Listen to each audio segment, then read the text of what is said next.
exactly sure about where you were because in your dream you were actually somewhere else with somebody else, experiencing a whole different version of reality.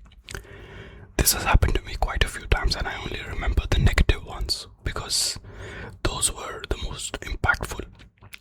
What usually happens is that I go through something terrible in my dreams. Nothing too bad, nothing too traumatizing, but something scary.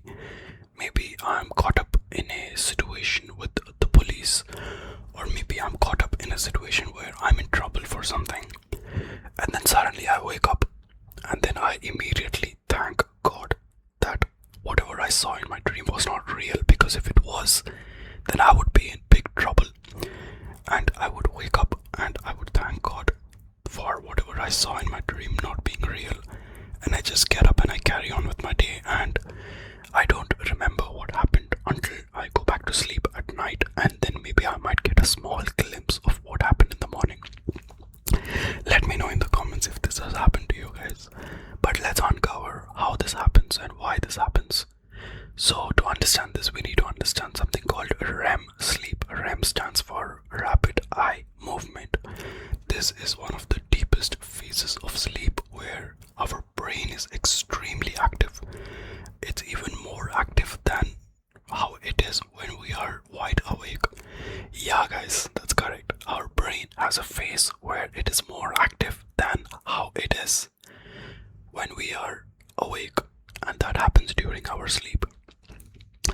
During this REM sleep phase, we experience most of our dreams, and our brain is an incredible organ capable of producing such great realistic visuals and scenarios that sometimes we ourselves get fooled by it, and we don't know whether it's reality or whether it's just a dream. I mean, of course, there are some people who figure out that okay, this is just a dream, and then they control the dream and they go into something called lucid dreaming. Let me know if you want me to cover the topic of lucid dreaming in another video. Let me know down in the comments and I will do it for you guys.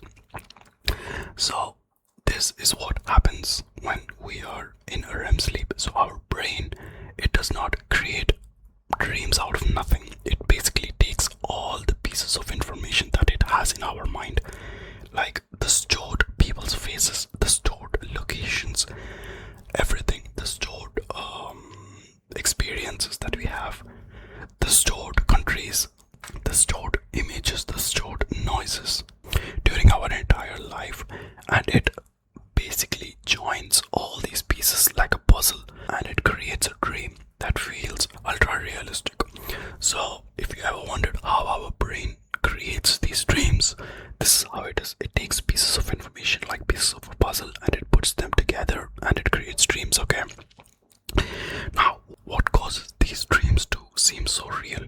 There are two explanations. One is the logical part of our brain becomes weak during this phase of sleep, and because the logical part of our brain turns off or becomes weak, what happens is that we end up getting very unrealistic dreams, which is why sometimes our dreams don't make any sense. And the emotional part, and at the same time the emotional part of our brain becomes super heightened, which is why sometimes we get super emotional during dreams, whereas the same scenario, if it had happened in real life, you wouldn't be so emotional. So next time you wake up in the morning and you just got out of a dream and you feel like, wow, that was such a bad dream, but why was it so unrealistic, and why did I react in such a way like a weak person? Why didn't I handle the scenario well in my dream? This is the explanation, guys, because I have been in those scenarios. Like, I wake up in the morning and I have just experienced a dream and I did not react well in the dream at all. Like, I did the most stupidest things, and I know for a fact that if those scenarios happened actually in real life, I would have handled it much better. So yeah, researching about this topic made me feel good about myself as well. Let me know what you guys think about this, and have you guys experienced this down in the comments below. By the way, if you ever wondered who the most mysterious person in this whole world